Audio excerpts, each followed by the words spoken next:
when I look at this incredible business and all the people in it, to me, it comes from that loyalty to them, okay? They give us loyalty, which means we give out loyalty. And I tried to elevate every person that got successful in my network as they got successful. We always kept our energy in a place of always replenishing and growing so that we didn't get too static, and always we cared. Somebody creates something because they think there's a market for it, not because they have passion for it, not because they absolutely love this thing, this area, this topic. And if you have a love for a topic, you won't ever stop, because it's what drives you. It's why you get up in the morning. It's what you do. But if you're simply trying to target some market because you've done some market research and you're like, wow, I think a blog, I think creating a blog on some niche over here about, whatever, is, unless you're absolutely ready to wake up every day and to put your all into it, very few will last very long. Welcome to Creative Independence, a podcast by Memberful. I'm Jen Matichuk. And I'm Cy Wilmore. In this podcast, we speak to successful and passionate entrepreneurs who have won big in the creator economy. We believe that beyond profit, your passion, values, and principles are the core drivers of a truly successful business.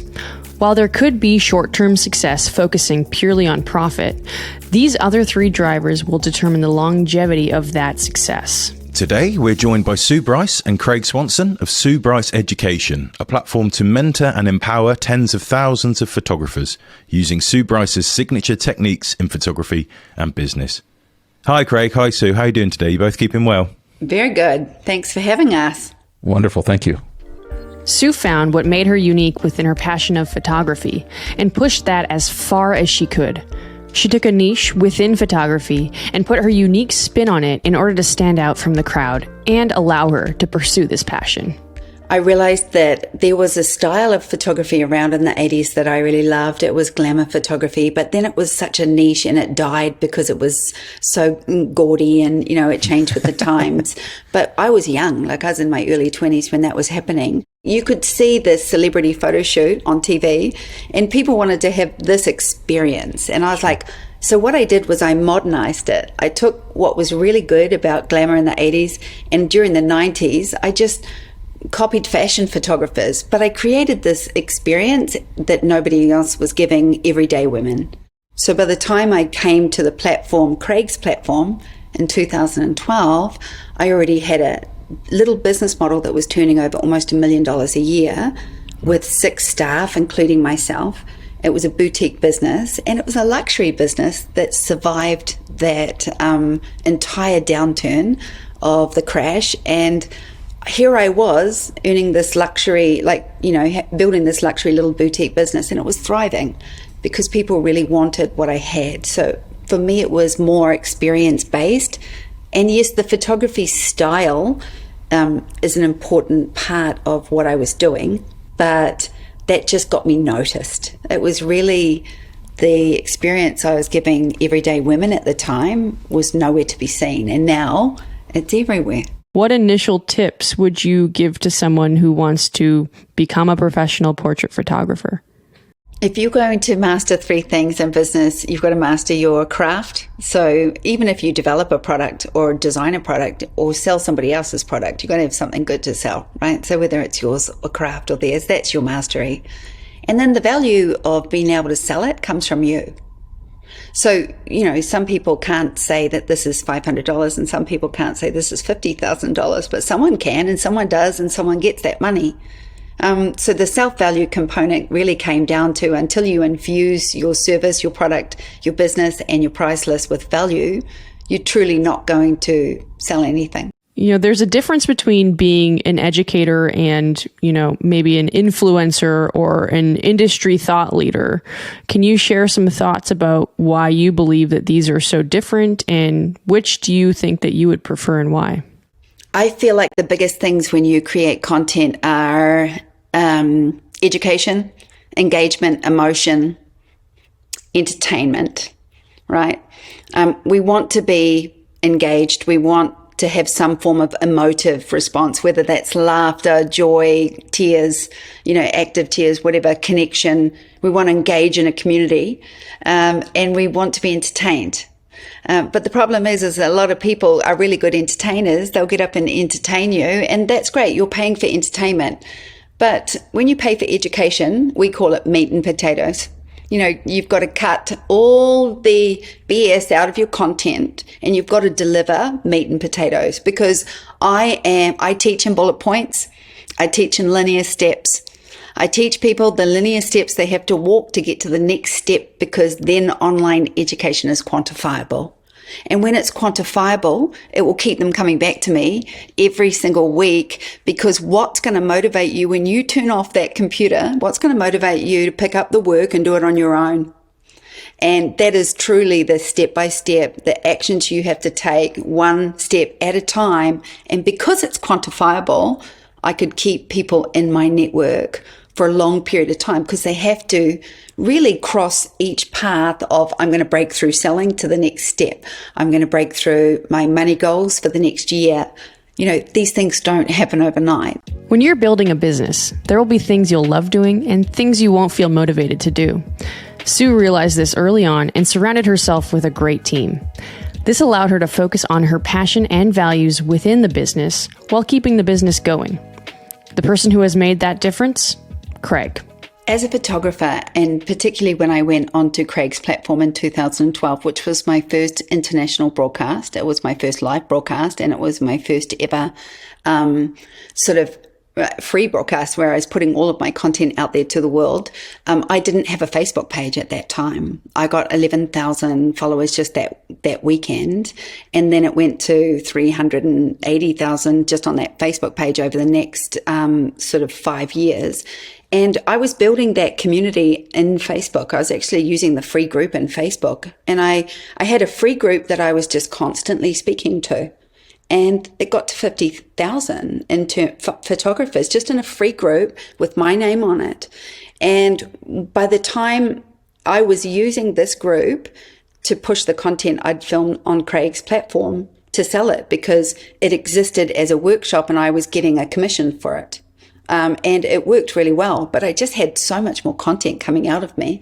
So I filmed 74 videos, and I came back to Craig and I said, I just can't stop. And he said, you have to build your own platform. And I was like, and at the time he said, if I wasn't building this, I would build with you. And then inevitably 2 years later, we both decided, I started, and then he came and built it with me. As incredibly valuable as the education is, and as well organized as it is, I think the community, the people talking to her, the fact that they get to be there, Sue will have call outs where people will go and post their first $1,000 sale. And we have this recurring theme within the community of people celebrating the first time that they experience a photo shoot where they've made more than $1,000.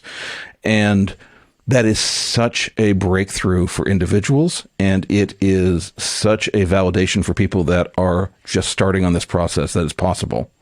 And from a growth standpoint, in order to build the business we have, and in order to help people take the steps they have, there has to be community proof points along the way that this is working, because the process of learning, it can be a painful process, and knowing that other people are in there feeling the pain with you, and other people are in there having felt the pain and looking back from their level of success is also incredibly important. So have you ever interacted with students who have fallen out of love with photography, and how did you remotivate them? Look, a creative in business falls out of love with their creativity every single day, because business and creativity don't always belong in the same page. In fact, they're always on completely different pages. There were so many times I did not want to be in business. I just wanted to take pretty pictures. Can I just take pretty pictures? But I got to get paid. So to me, I feel like you've got to stay connected to why you were doing it in the first place, which is actually the work. You've got to push into what your superpower is and really stay connected to the people, stay connected to the creativity and the work, and outsource everything that makes you wilt. I will say for myself, like if I have an art, it is the art of creating business, the art of creating sales systems. That's what I love. And I also get emotionally attached to that. And I go through the whole creative process from like a business modeling standpoint and all those challenges. And really it's to find complementary people with complementary superpowers. And I think one of the things that a lot of really powerful people struggle with is the willingness to make space for other people to be powerful with them. If you're not authentic, your community will see right through it. Sue has done an incredible job building and empowering her community, and the payoff is obvious. Her community is loyal and believes in what she is telling them. Not just because she is incredibly talented, but because she cultivated a trusting culture within her company. When we got surveyed before our company was acquired, we were surveyed by a very big company that came back and said this is a recession-proof company, and this was before COVID, and that this was the highest loyalty score that they'd ever had in a community that they'd ever seen. And loyalty is my currency. So I believe in the E-Myth. I believe that the energy of a business filters down from the owners and you can feel it. I was in business the last 2 recessions. I was actually an employee in my 20s as a photographer in the first business, watching my bosses go through it. Then I was an owner in my second business, going through it with employees. And to me, I always felt like whatever I was creating was, whenever there's a downturn, people turn to themselves. It's the weirdest thing. The first downturn, I noticed my friends who were all personal trainers was fully booked. My friends who were all hairstylists were fully booked. And I was like, when you couldn't control the greater world, you could control something really smaller in front of you, like working out or getting my hair done or getting my nails done. So weirdly, those things got more important. And then as the different, recessions hit, seeing COVID was fear-based, right? What if I never see these people again? That just made what we do even more valuable because we're portrait photographers. So when people got back together again, we would photograph those relationships. But we were still doing shoots during COVID with women wanting to do that beautiful experience on their own, $3,000 worth of portraits during COVID with masked makeup artists on their own. And it just kept going. So if you're always creating a business or a service that enhances people's lives, then when things get challenging in the world, people turn to themselves. It's that simple. And sometimes if they turn to them self-care, they'll turn to pampering. And it's an interesting energy, but I'm going to be there with the answers, whether it's education or self-care or photography. All my systems answer those problems. So I feel like that's when I thrive, is when people need me the most. Sue created a powerful community with a central focus on empowering one another to succeed in the business of photography. Our next guest, Taegan Goddard, has a community within his business that is built on constructive discourse, but also fueled by passion, values, and principles that have kept Political Wire popular since 1999. Today, we're joined by Taegan Goddard, a former policy advisor, co-author and owner of Political Wire, one of the world's longest-running political blogs, which was started all the way back in 1999. Taegan, it's an absolute pleasure to have you on the show. Thanks for joining us today. I am well. Thanks for having me. I look forward to it. As we say, Political Wire was started all the way back in 1999, back in the days of the dot-com bubble and the opening of the movie The Matrix. So I thought we'd start today, Taegan, with a trip down memory lane. Hopefully you can see my screen. During our research for this show, we looked back at some of the old versions, the old iterations of politicalwire.com, and we found one of these original iterations of your site. As funny as and as old as that looks, that screenshot looks, the inspiration for Political Wire was actually much earlier than that. It was probably about a dozen years before that, when I was actually a college student, and I fell in love with reading the Wall Street Journal every morning. And at the time, the Wall Street Journal was a paper newspaper. There was no web at the time. And every Friday, on the right-hand side of the front page was a column that went top to bottom called Washington Wire. And I could not wait for that Friday edition of the Wall Street Journal to come out. And I devoured the column. And what it was a bunch of news items, nuggets, gossip, reporting from the Wall Street Journal's Washington bureau in really easily digestible pieces. And so, a dozen years or so later, after reading that literally every Friday for a dozen years, I realized that model could be transferred to the internet, into the web. And so what we're looking at now is an early version of that. And instead of calling it Washington Wire like the Wall Street Journal did, I called it Political Wire. And the goal for that was to really focus on politics more broadly. So not just on what happens in Washington, but what happens in the various states, what happens in the cities, even what happens internationally. And so if you are a political junkie, if you're following politics, the goal of Political Wire is really capturing what I was looking for all those years ago, with that Friday edition of the Wall Street Journal, was trying to find a place where you could find out what are the most important things going on in politics right now. And obviously I bit off a lot because politics has done nothing but get more complicated and busier, and the internet has made it kind of like a constant stream of information. And so it's a different feel than that Wall Street Journal column that I was inspired by, but it's really the same idea behind it. So in politics, you need to convince people to trust you. In order to convince people, you need to earn their trust over time. This is what Taegan has done with Political Wire, and this is how he is able to stay at the top of his members' information diets. There's something about politics if you learn, you learn going way back. Your word is everything, and so your credibility is gone once you break your word. And so if you're negotiating with someone on a piece of legislation, if you're trying to get something done, if everything is your word. And so it's pretty much the same. I mean, I think it's pretty good for life in general, but it's pretty good for running a membership site as well, because you deliver exactly what you say. And I will admit that at the very start, I kind of had a false step when I was first thinking about this. And after, a few weeks, I actually kind of paused everything and started again.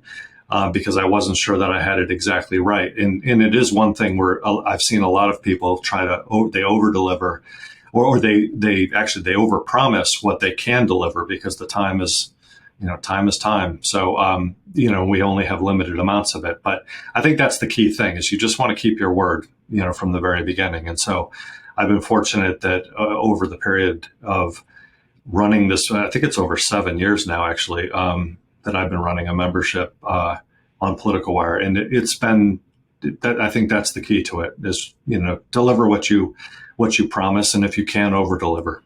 Taegan, when we were researching the show, one of our team found the phrase information diet. And I think it's fair to say that nowadays most of us have a really poor information diet. So much of the content we consume leaves us feeling disillusioned or distrustful. How can we find companies worthy of our long-term support? Companies or publications worthy of our long-term support, whether that is our time, our energy, or our money. I think one of the most interesting things that's happened in digital media over the last couple decades has been, it has broken apart the old model. So the old model of a newspaper, you would have a newspaper that had a national section, a international section, a sports section, weather section, a local section. All of those different sections of a newspaper were kind of, they were all combined together. And as you said, by geography, typically, and you would read your newspaper, and and there would be an editor who would kind of pick and choose what to show you. And over time, you would have feelings about whether the editor of that newspaper is providing you, correct, accurate information, that type of thing. All of that broke apart. And so that's fed into this disillusionment with the media over this time, because that the importance of that editor is no longer as important. Quite frankly, it's no longer as important who the editor of the Washington Post or the New York Times is, if the individual readers of those articles that are being produced are being referred to them by their friends, by social media, by sites like Political Wire.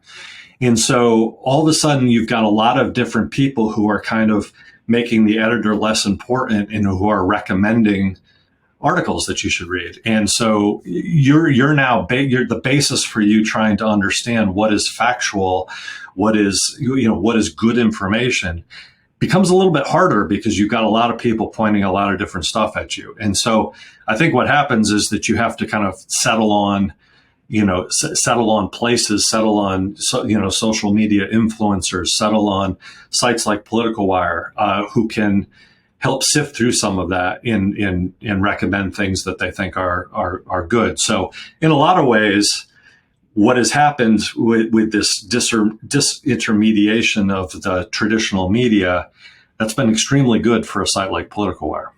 It makes me much more relevant, much more important, because not only can I pick and choose what I think are the best articles from the New York Times and the Washington Post, because I don't want to pick on them because they are great news publications, but there's also so many others out there. And sometimes it's literally a college professor who has a blog, who's writing about politics, who makes some really good points. Sometimes it's literally just somebody on social media who happened to be at a political convention and saw something interesting and posts it.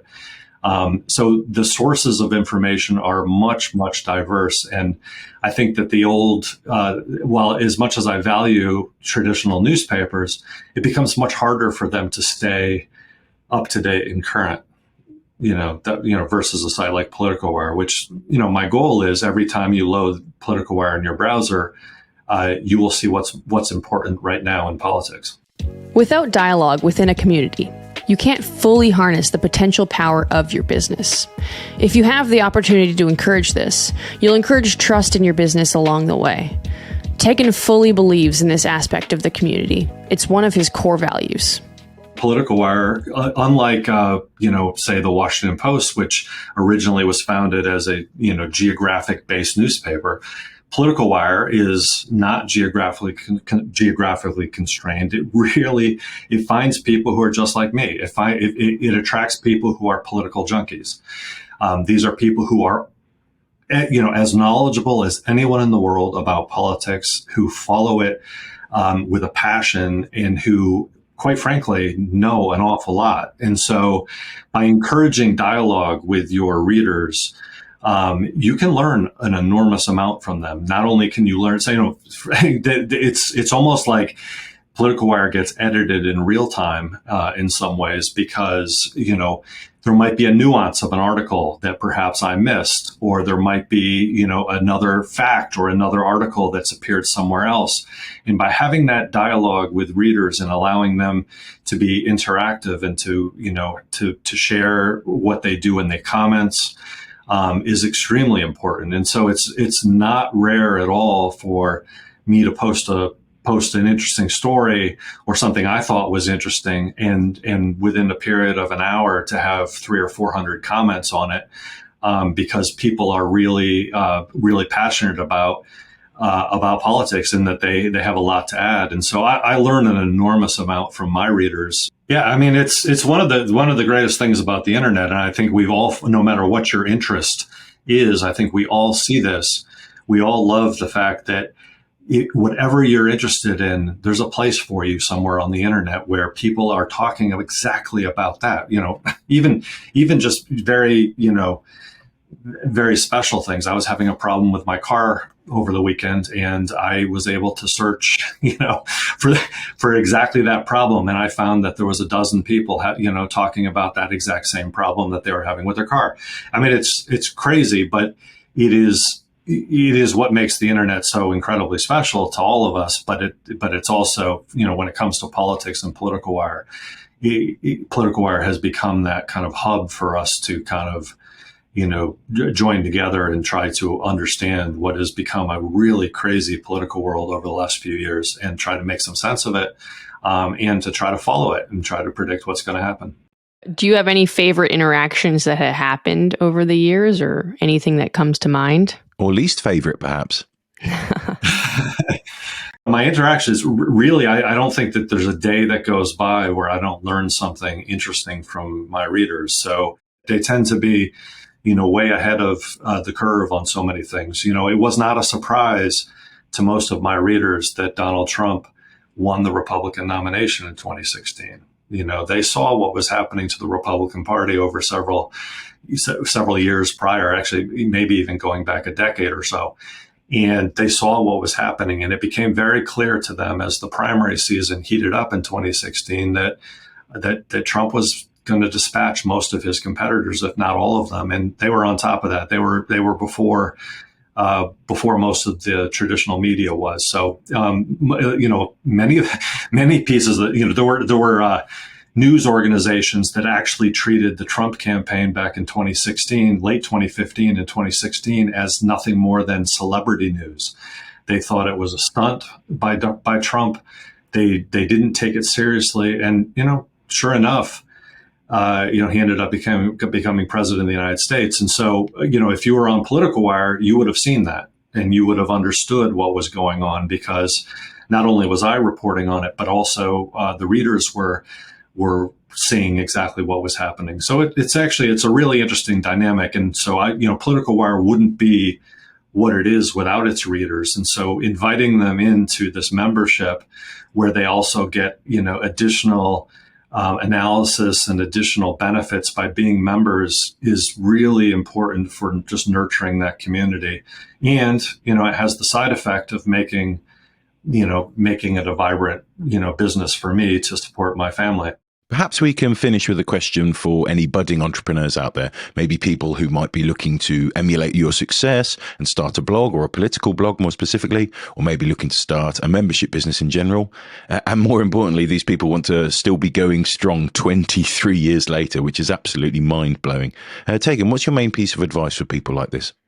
It's actually very easy. The biggest piece of advice is to do something that you absolutely have passion for and that you love. I have watched so many websites, blogs, podcasts fizzle out because the creator just runs out of steam and says, somebody creates something because they think there's a market for it, not because they have passion for it, not because they absolutely love this thing, this area, this topic.